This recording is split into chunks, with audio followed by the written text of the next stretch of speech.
Welcome back to Gibbo MMA. We are previewing UFC 322 JDM versus Islam for the welterweight title fight, championship of the world. I am fucking pumped for this. I've got the Joe Rogan, the commentator's booth shirt on today, the button up. This is a huge, if not the biggest event of the year in 2025. We're at Madison Square Garden. Usually got the t-shirt on, but we're getting a bit more professional here. And what a card we have. JDM Islam, Shevchenko, Zhang, Wei Li. The co-main in itself is a huge legacy fight. We'll get into that. Then we've got who the fuck was next? Sean Brady, Michael Morales, Leon Edwards, Carlos Prates, Beneil Dariush, and Benoit Saint Denis. Absolute stacked main card, and a lot of stacked up welterweights. There are some big welterweight bouts on this. Any one of those guys could be calling for a title shot, but we're going to preview this card. I've been doing a video each week leading up to this because there's just so much to talk about, to get through, and so I'm gonna get through as much and cover as much as I can with these fights. But let's get straight into it. So how this fight came about for the main event. So JDM beats Belal Muhammad earlier in the year in May in Canada, in Quebec, and he becomes champion, and then literally straight away, Islam, he tweets out, time to become double champ. And then he vacated the belt, and that's why you got Topuria versus Oliveira. And this fight was officially announced August 29th. So only a few months ago, it finally got announced. But we knew as soon as JDM won the belt and Islam tweeted, we knew that was going to be the next fight. And now we are finally here. We are 4 days out. And, woo, man, this is going to be fireworks, this card and this main event. And let's start with JDM. Now, I've already put my prediction out. I got JDM winning via knockout. And let's talk about JDM, Jack Della Maddalena. Who is this guy? If you're a casual, this will be a great video for you if you've just come into the UFC because this is a big card, so it's going to draw in people who don't watch the fights as much. So I'm going to just give you a breakdown, and it'll just give you some sort of idea so that when you are watching it and what you're getting into, you can kind of understand the whole storyline and the matchups, and that way when you're watching it you can have a bit more understanding. So this is for you casuals, and if you're a hardcore fan, this would be also great. But mainly for those who are like seeing so much promotion around this but don't know really what's going on, I'm about to give you all the reasons as to why this is such a big card. So Jack Della Maddalena from Perth, Australia, one of, if not the most isolated cities in the world. And he started his pro career 0-2 on the Australian regional scene. He went 0-2 in his pro career to start out with. And now he is on an 18-fight win streak. He hasn't lost since he's gone 0-2 to start off his career. And in the UFC, he is 8-0. He made his debut in 2022, so he came on the Contender Series in 2021. But he's made his debut 2022 and has been finishing blokes, absolutely finishing guys. It's only, out of those 8 fights, 3 wins via decision against a few split decisions. He got lucky against Basil Haviz and Kevin Holland, and then finished Gilbert Burns. Woo, he was losing that fight, gets back to his feet, throws a knee up the middle, finishes Gilbert Burns, and then that 5-round war with Belal Muhammad. Huge respect to Belal. I think people don't realize how tough Belal is to take that amount of damage from a guy like Jack. And now he is the welterweight champ, and the target is on his back. And there's a guy from the Dagestani mountains, the predecessor or the next man up, Islam Makhachev. This guy is an absolute beast. Was pound for pound number one until Topuria took a spot. He probably should still be pound for pound number one. Lightweight champ. I believe he's got the most lightweight title defenses. I'm pretty sure. Someone fact check me please in the comments. But this is a huge fight. Islam vacates, now moving up 15 pounds to 170. And Jack Della Maddalena has a lot of tools that I believe he can get this fight done. One of them being that knee up the middle like he did to Gilbert. Because his first instinct anytime they're in the clinch or anytime they're in punching distance is to shoot a takedown. And I believe that knee up the middle by JDM can rock and could potentially finish Islam. And JDM, as we know, he has probably the top three best boxer in the UFC. Definitely in the welterweight division, I believe he's the best boxer. And he has great volume. And Belal is known for his pressure fighting. Belal is known. And as we're a few minutes in, I'm just making sure we are recording. Thank God. I would not want to spend almost an hour talking all this and realize I didn't click the button properly. I get sometimes stressed out about looking into the camera and going, if this isn't recording, fuck. But Belal is known as a pressure fighter. You saw him finish Sean Brady, which we'll get into. But JDM, he was the one pressuring. And he has been known to get taken down. He's been known to be taken down, JDM. And finds it a bit hard to get back up. But that's changed. We saw that with the Gilbert Burns fight. Him turn the page when he did get back up and finish Burns. And he did that against Belal too. He got put down on his back maybe once or twice, but instantly doesn't accept the position, straight back up. And he sent out the bat signal. I sent out the bat signal for Craig Jones. After the DDP fight when Hamzat fucking wrestle fucked him for 25 minutes. It was like, if you're facing a heavy grappler from the Caucasus regions in that Dagestani Chechnya area, you need Craig Jones in your training camp. And that's what has happened with JDM. Mr. Craig Jones, the founder, the creator of Mexican ground game karate, the kryptonite to the Dagestani grappling is Craig Jones, and he's been training JDM, and Volk also went over and trained with him because Volk's fought Islam twice, but as we know, that first fight, Volk was able to shut down and escape a lot of those grappling exchanges. So JDM has had a Rolodex and encyclopedia. He's literally had ChatGPT in those two guys coming over on how to beat Islam, how to negate the grappling, how to get back to his feet. And that is what's going to be really pivotal in this fight is if JDM keeps this standing, I don't think Islam's going to be able to take the damage over the 5 rounds, because when Islam fought Dustin Poirier, who has great boxing, Dustin does, he was landed on Islam. Islam does get hit. In his earlier career in the UFC, he got knocked out in 2015, but that's still a developing Islam. I'm not banking on that, but he has been knocked out.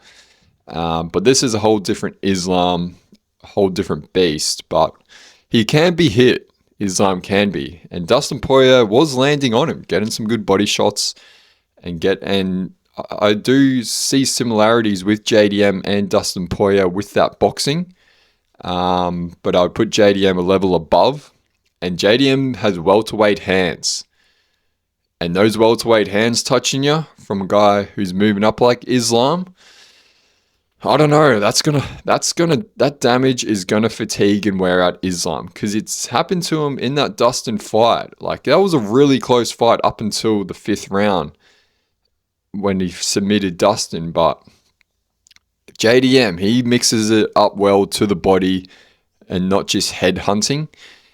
And if he can stuff those takedowns and keep it on the feet, I think JDM, if he doesn't knock him out, can go on and make this fight similar to the Bilal Muhammad fight and win on damage. Because I don't see Islam doing much damage to JDM. I only see him controlling him or submitting and then submitting him. I don't see him doing damage on the feet. Yes, his striking is good.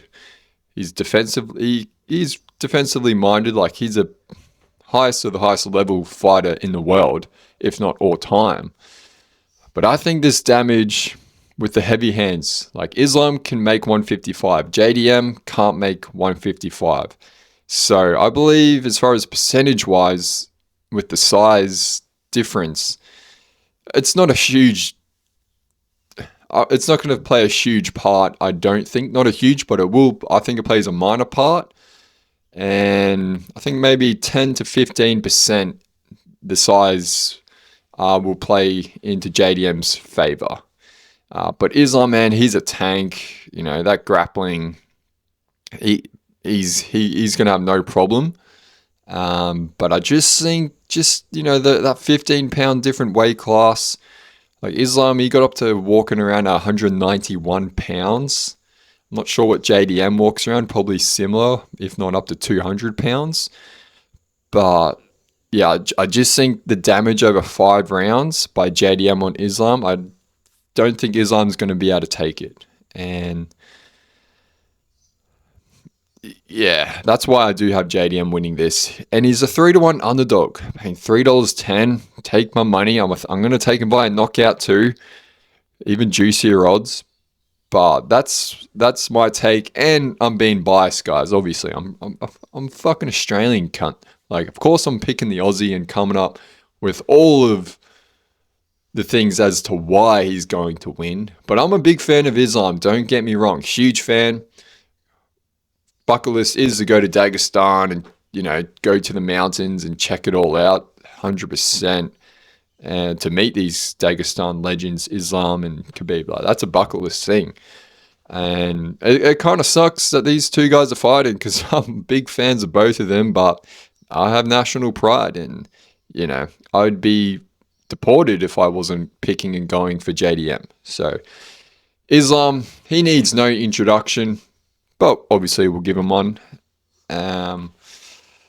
He's looking to do what BJ Penn did back in the early 2000s, except reverse. BJ became welterweight champ and then a lightweight champ, and he's the only person to ever in the UFC hold belts in the welterweight division and the lightweight division. So he's the only person to ever do that in UFC history. And I don't think that's been talked about enough, because what Islam's trying to do is fucking really hard, because of that 15-pound weight difference in those smaller weight class in the lighter weights is a huge difference, because and it's only ever been done once by BJ Penn when the UFC and the caliber of fighters wasn't as higher. Islam's trying to do it now against, JDM, if he was a fighter back in the day in the welterweight division, or, guys back in the day in the lightweight division, I think it'd be a lot easier. Not a lot, but you got a better chance. And the fact that it's only been done once just shows you how hard that is. And it's going to be even harder now to do it in the era and how good UFC is now. So Islam trying to win a belt at 170 and join a club where there'll be only 2 guys in it to get a belt in the welterweight and lightweight division. And Islam, as we know, Khabib, training partner, childhood friend, they've been training in Dagestan, Russia, all their lives. And Islam has a ton of experience in big events, because I don't think you realize Khabib was the guy. Khabib's been the guy forever. Islam only came about once Khabib's retired, but Islam has been at the biggest fights, some of the biggest fights ever, and he's been at the biggest fight ever in UFC, which was Khabib Conor, and he was in Khabib's corner. He's been in Khabib's corner pretty much his whole career. So he's been in these big arenas and big moments, and he's going to have the advantage here because JDM's only done one main event title fight. He's only been in one title fight at JDM. And Islam has been... He's been in... Let's see... Because he's got 4 defenses, so 5 title fights he's been in, Islam. But then he's been in Khabib's title fights in the corner right there, getting that experience from behind the cage. And like this MSG main event is a big deal, a lot of pressure, you know, under the bright lights. I think Jack will handle it, but Islam, you know, going through fight week and then getting in there, he's going to be the much more calmer, in the moment, not fussed by the bright lights, because he's been in this superstardom, say, circus for over a decade. And he was in there when fucking people would jump in the cage and Khabib was jumping out of the cage. He didn't play a part in that. He was just, you know, he was just there because he was in the corner. But he's been in the big moments over and over again. So that is a really intangible thing going into this fight, is the how huge this fight is and the bright lights. But Islam, his obvious path to victory, take him down, control him, and look for that nasty dash choke that he does. Like you saw against Moicano, he fucking ragdolled him down there. Once he gets it, and he has like a weird technique with it. I'm no fucking jiu-jitsu specialist, but usually you like wrap it fucking up here. But he's getting it on like the forearm, if not wrist. Like he's just that strong. He doesn't need to do the full proper technique. He has his own way of doing it. Jiu-jitsu black belts, berate me in the comments if I fucked it up, but he has like his own little way of doing it that's unorthodox, because he's so powerful. And Islam 15 fight win streak, and that's in the UFC as well. I think the record's 17 with Anderson Silva. Like this is just a huge. This is like these two guys going at it is like peak MMA, absolute peak. I'm just trying to see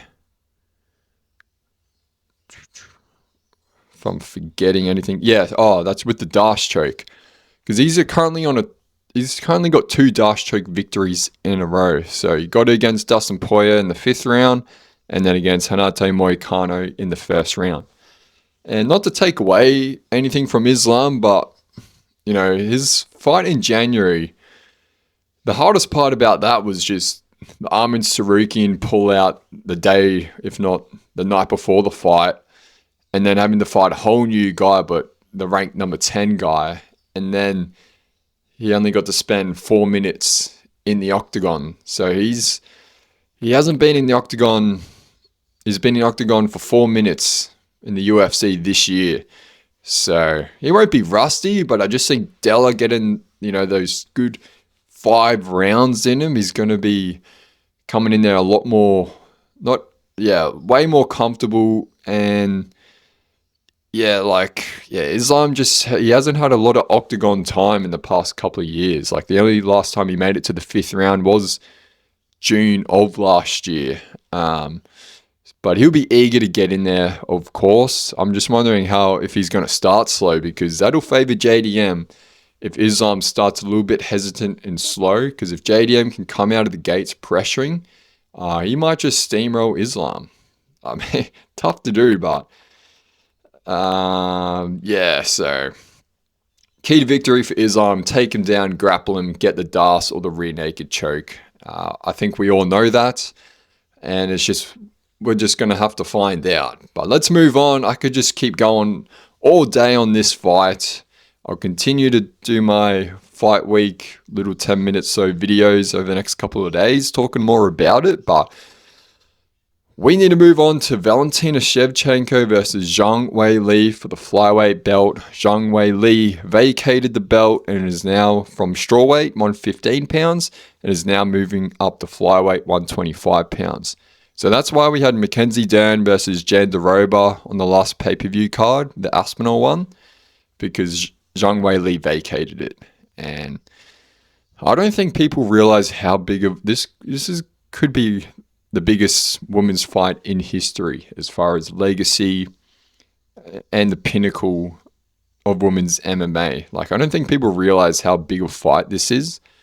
Valentina Shevchenko is a two-time flyweight champ, but she started out her career at bantamweight and has fought Amanda Nunes twice, even fought for the belt against Amanda Nunes for the bantamweight belt, but lost both times, won via split decision.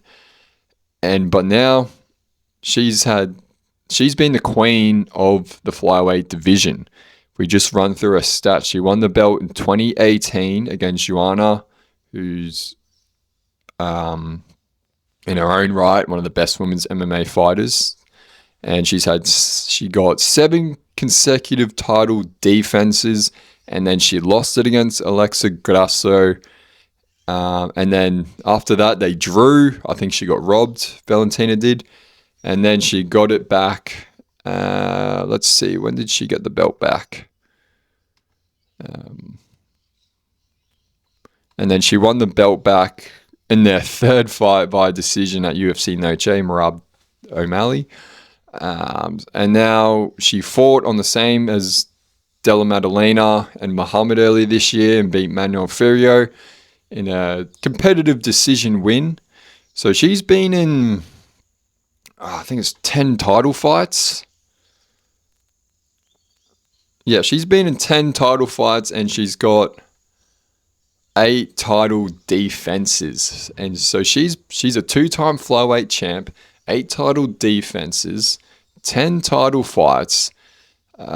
She's currently Amanda Nunes is considered the GOAT of women's MMA, but Shevchenko, if she wins this, I think she might, take that crown. And she's coming up against Zhang Weili, a 2-time strawweight champion, so 10 pounds less that division.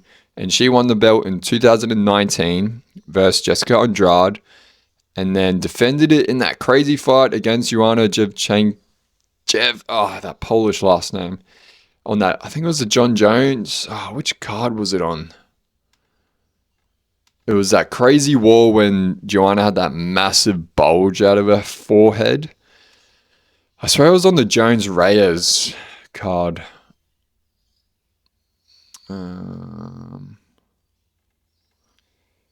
Sorry, Adesanya Romero. So one of the most boring title fights in history, but I believe that was the co-main, and that was like one of the best women's fights in history. And then so after that she won it, and then she versed Rose Namajunas, and that's when she lost via that round 1 clean head kick by Rose.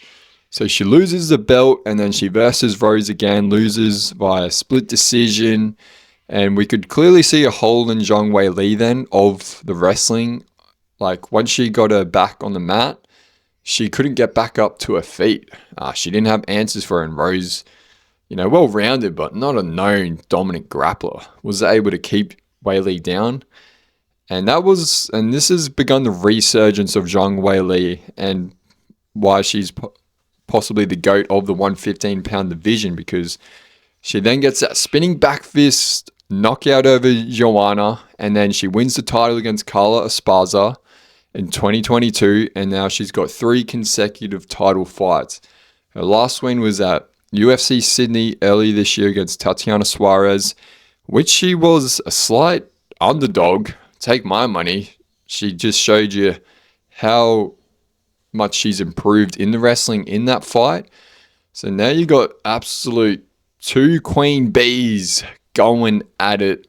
And Valentina's been slightly taller, obviously going to be slightly bigger in size, but Weili, she is super fast, very powerful and strong. She picked up Francis Ngannou like it was nothing. She's like 5'4" or something. Let's get her measurements up. Yeah, 5'4", Valentina, 5'5", and the reach 65.5 for Valentina, 63 for Weili. So pretty evenly matched up, but speed advantage will be with Weili. She is so quick. Her fight IQ is a lot better now. She's super well rounded now. But Valentina Shevchenko, she is very crafty, has great counters, has great clinch trips in the clinch. Like, she's really good in the clinch. And the only thing is, like, I'm picking Valentina, and I believe it's probably going to go the distance. I don't think there'll be a knockout in this fight, and very much could be a draw. I think we're going to get a split decision, and if it's a split decision, very much could go Weili's way. Why? Because Valentina can sometimes just get behind and not throw enough and not land. Like, she'll move around and feint, but not actually throw. And Weili might be able to just get ahead on the scorecards with some more volume. And I'm interested to see how the grappling will go, because Valentina, she's got some great grappling, and I'm going to be interested to see if she's going to clinch up against Weili, get her up against the cage, get the trips, and take the fight there, which she very might do, because in her last fight against Manon Furio, she's like pretty well-sized flyweight Manon, and competitive stand-up fight. So I'm interested to see if Valentina is going to implement and make this fight more of a grappling match, because Weili on the feet might just be too quick for Valentina, and she might just get pieced up a little bit. But I got Valentina winning. I think she's just so skillful, and I think they're going to have a really good game plan to win this. But this is a 50-50 fight. I very much will be happy for either one to win, but I'm just going to go with Valentina for this fight. Now, so we keep moving in. Ooh, so much to get through. All right. Sean Brady, Michael Morales. Sean Brady. This guy is an absolute dark horse, not getting talked about enough. A slight favorite. And I've been seeing people pick Michael Morales and not giving Sean Brady the respect he deserves. Michael Morales is 18-0. He's coming off that vicious TKO win over Gilbert Burns. He's ranked number 8. But Sean Brady, he's coming off that crazy win on short notice against Leon Edwards early this year at UFC London. He got like a mounted guillotine. He's like, I'm calling him the Khabib Nurmagomedov of Philadelphia, the East Coast Nurmagomedov. He is an absolute beast, Sean Brady. And the thing that's just like why he's not getting as much respect is he's not a well-known fighter, is what it is. He's known to me, of course, but just the casuals he's not. And people keep drawing back to that Bilal Muhammad loss when he got standing TKO'd. But over the years, I've heard his, story and how that fight played out, and I very much believe him because it did not look like the Brady we know. He was super jet lagged or fighting in Saudi Arabia or Abu Dhabi, I believe. Super jet lagged. You could just see, like, he only made it to the second round, like, just super conked out. And since then, he hasn't lost. And yeah, I think we got to kind of look past that Bilal loss, because this Sean Brady, man, I would not if I'm a welterweight, you do not want to fight him at all. No way. And he very much could get a title shot next because he's ranked number 2 behind Bilal Muhammad. So he's initially ranked number 1. So if he puts away Michael Morales, a dangerous ranked number 8, hats off for him for taking the fight. You got to give him the title. We'll get into that in the review, but Sean Brady, man, I think he's going to get Michael Morales down and put him away with his submission. Because people are saying, and I know Morales has great takedown defense, and I'm keen to see it. I want to see it against a guy like Sean Brady. And he has great striking, Michael Morales. But you know who else does? Leon Edwards. And Brady was piecing Edwards up on the feet. So that's why I got Sean Brady. I think this is going to be a real coming out party for him. A big card against a really tough opponent. And yeah, I think it's not an easy dub, but I think it's too big of a step up for Michael Morales. And I talked about this on my other video, 4 days out one, about this matchup a bit more. Because yeah, it's just there's a lot more other stuff I covered, but briefly, that's kind of the gist of it. But if you want more in depth, check out the 4 days out video I just posted yesterday. Now, Leon Edwards, man, what's that like versus Carlos Prates? I wonder what that's like sharing a main card with a guy who just fucking finished you a few months ago. Like, I wonder what those run-ins are going to be like. Because Sean Brady, after it, he was saying like, I fucking don't like this guy. What's with this Leon Edwards guy? So I'm going to be interested to see if fucking those two get into a little scrap during the fight week in the halls. We'll see, but yeah, Leon Edwards, Carlos Prates. Another exciting matchup on this main card. Leon Edwards is an underdog. He's paying like $2.60. And I'm taking it. I'm going Leon Edwards for this fight. I think this is a y'all must have forgot, just like Diego Lopez against Jean-Lord Silva, which I said, this is a y'all must have forgot fight for Lopez. And what did you see? Fucking round 2 TKO. I think this is an Edwards y'all must have forgot because Prates coming off that crazy spinning elbow knockout over Jeff Neal. And before that, he lost that decision to Ian Gary. 4 rounds, he was losing, and then in the last round, he started piecing up Gary a bit. But I think Leon Edwards, it's really Leon Edwards versus Leon Edwards. The only guy that's going to beat Leon Edwards is himself. Because if he can get going early, get aggressive, like before the fights, the headshot dead, and he's fucking pew, pew, pew, pew. How about we see that in the fucking striking department this fight? How about you pull the trigger in this fight, Leon, like you did against Kamaru Usman in the 5th round with like 30 seconds to go?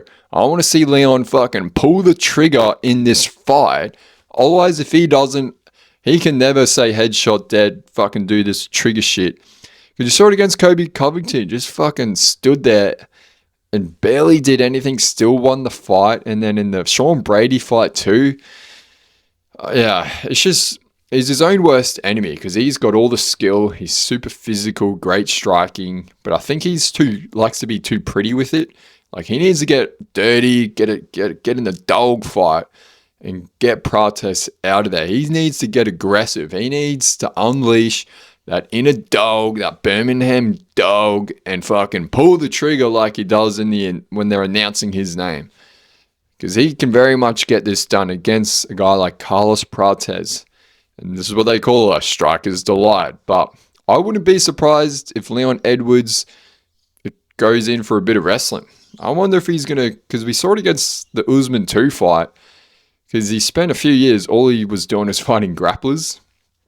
So he'd be pretty keen to be fighting a striker who he doesn't have to worry about having to get fucking wrestle-fucked by. But I'm wondering if Leon's going to be like, Prates thinks this is going to be a striking fight, so let's fucking shoot some takedowns and just, win the rounds. He can very much win this via decision if he just takes Prates down. But yeah, Prates, you know what it is. He's super fun, exciting, Brazilian, dynamic, real long for the division, and he could very much touch up Leon Edwards with that pace he provides. But tough times for fighting nerds though. Like they, coming off that Mauricio Rufy loss, Prates is wanting to get a fucking win for the fighting nerds here. But I got Leon Edwards. I think he gets this via decision.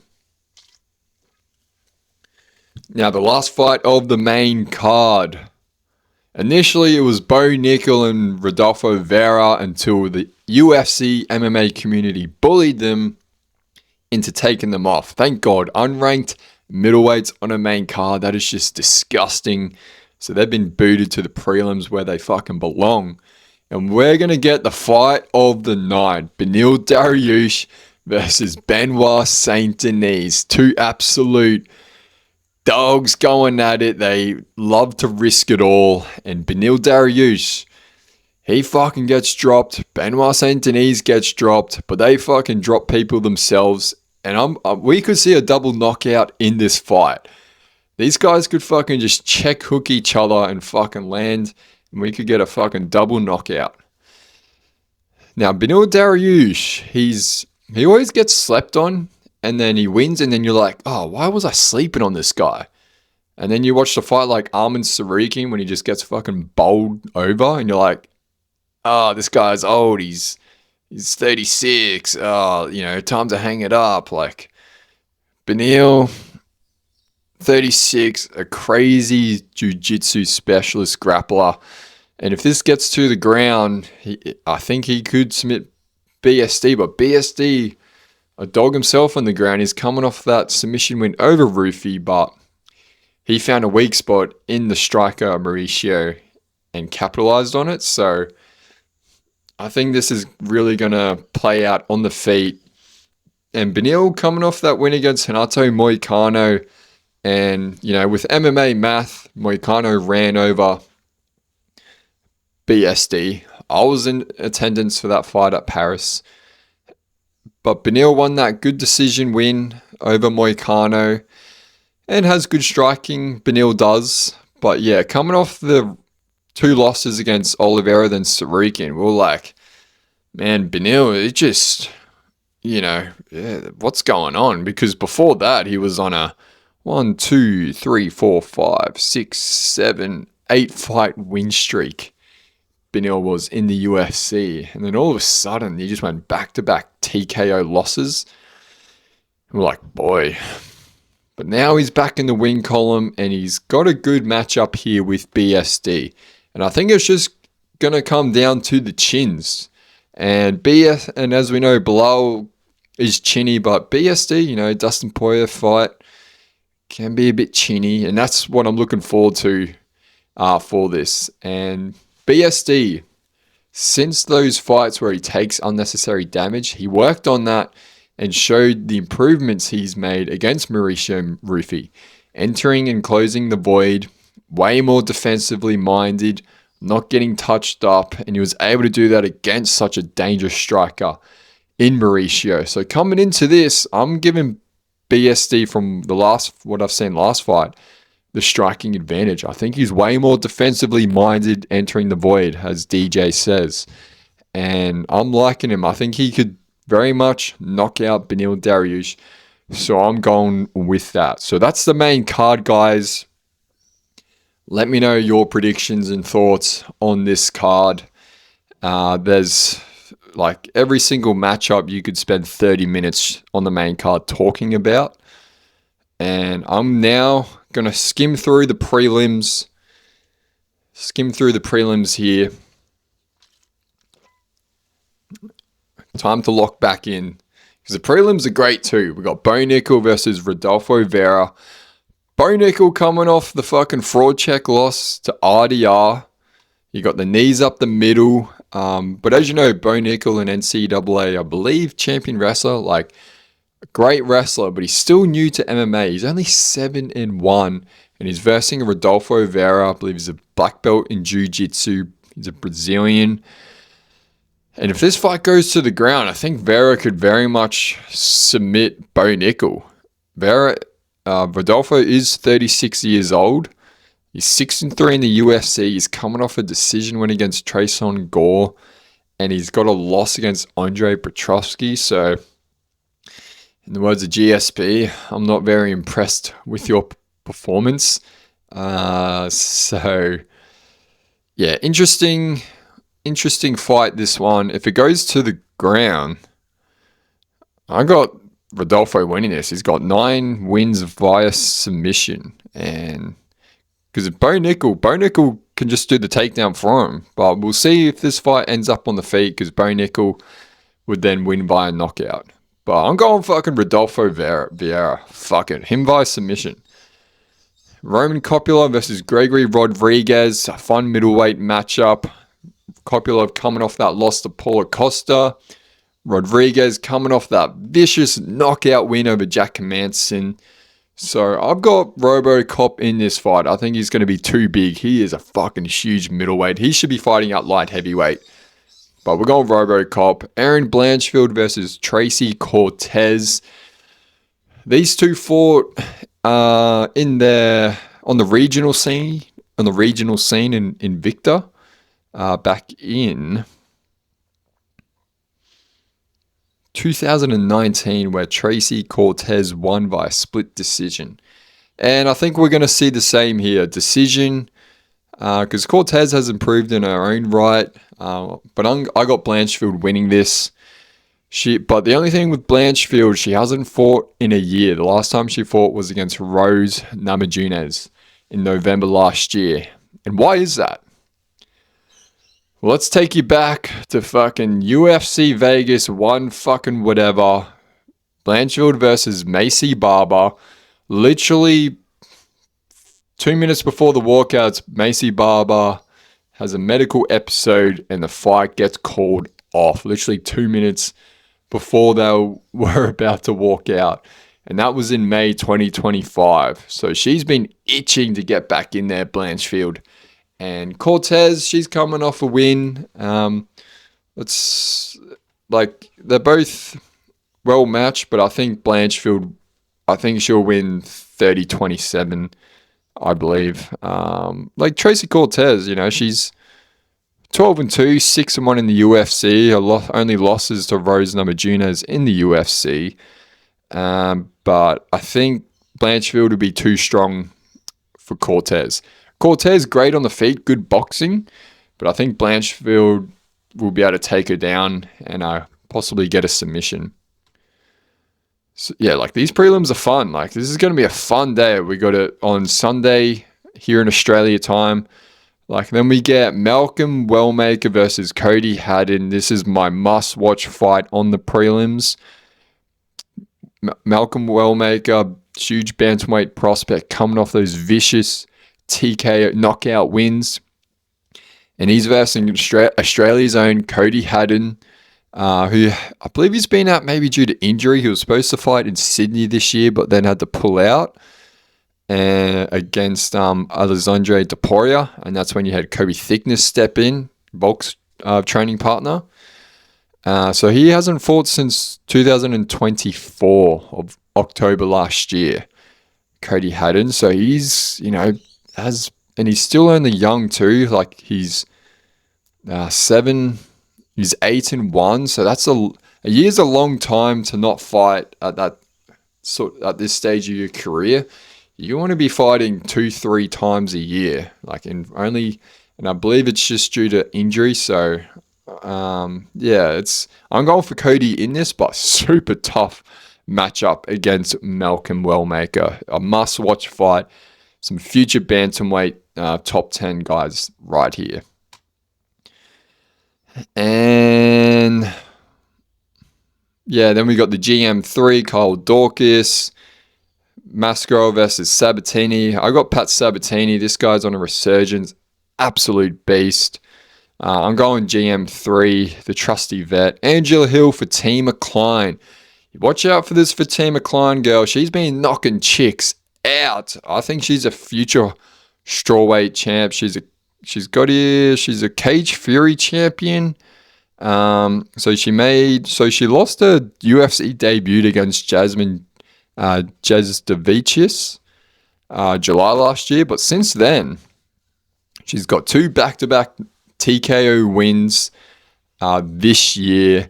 She's been killing it, and I think, Angela Hill, good stand-up, but, a lot of fight mileage, 18-15 record. I think Fatima Klein can get her out of there. Then we got Suskayev versus Eric Mokaniko. Suskayev's the one that stepped in on like 4 days' notice after winning a contract back in August. So I got him winning. And then we got, fucking this Russian name. Vyacheslav versus Borchev takes on Mateus Kimilau. We're going with Mateus Kimilau in that fight. But that's UFC 322 right there. So much to get through. I tried to keep it as condensed as possible. Sorry if I was sounding a bit rambly towards the end. But my full focus is on that main card. And this is going to be absolute fireworks. So let me know your predictions in the comments. Be sure to subscribe. Appreciate the support. I just do this for fun. Probably spend a bit too much time than I should on it, but I'm just super passionate about it. But yeah, be sure to check out the other videos. I'll be posting right up to it. And I'll be doing a review, of course, some instant reactions and live reactions. So comment below, and I'll see you guys in the next video. Catch you later.